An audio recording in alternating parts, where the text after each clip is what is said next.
நண்பர்களே வணக்கம். ரஜினி அரசியலில் ஜெயிப்பாரா? இது குறித்து சுவாரஸ்யமான தகவல் இது உங்களுக்காக.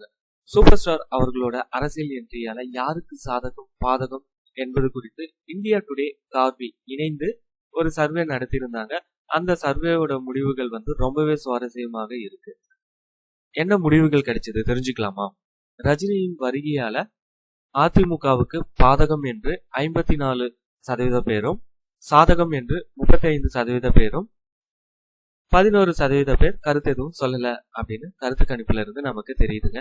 அடுத்தது, ஜெயலலிதா அவர்கள் இருந்தபோது அதிமுகவுக்கு வாக்களிச்சவர்கள்ல 2 பேர் மீண்டும் அதிமுகவுக்கு வாக்களிக்க விரும்பல. அவங்கள 60% பேர் ரஜினிக்கு வாக்களிக்க விரும்புவதாகவும் 29% பேர் திமுகவுக்கு வாக்களிக்க விரும்புவதாகவும் சர்வே முடிவுல இருந்து தெரியுது. அடுத்தது, அதே நேரம் இப்பொழுது தேர்தல் வந்துச்சு அப்படின்னா ரஜினிக்கு 33 தொகுதிகளும், அதிமுகவுக்கு 68 தொகுதிகளும், திமுகவுக்கு ஆட்சி அமைக்க தேவையான தொகுதிகளும் கிடைக்கும் என சர்வேல இருந்து நமக்கு தெரியுதுங்க.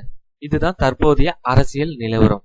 சோ இது குறித்து நீங்க என்ன நினைக்கிறீங்க? உங்களுடைய கருத்துக்களையும் மறக்காம கமெண்ட் பண்ணுங்க. இந்த தகவல் உங்களுக்கு பிடிச்சிருந்தா லைக் பண்ணுங்க. நன்றி, வணக்கம்.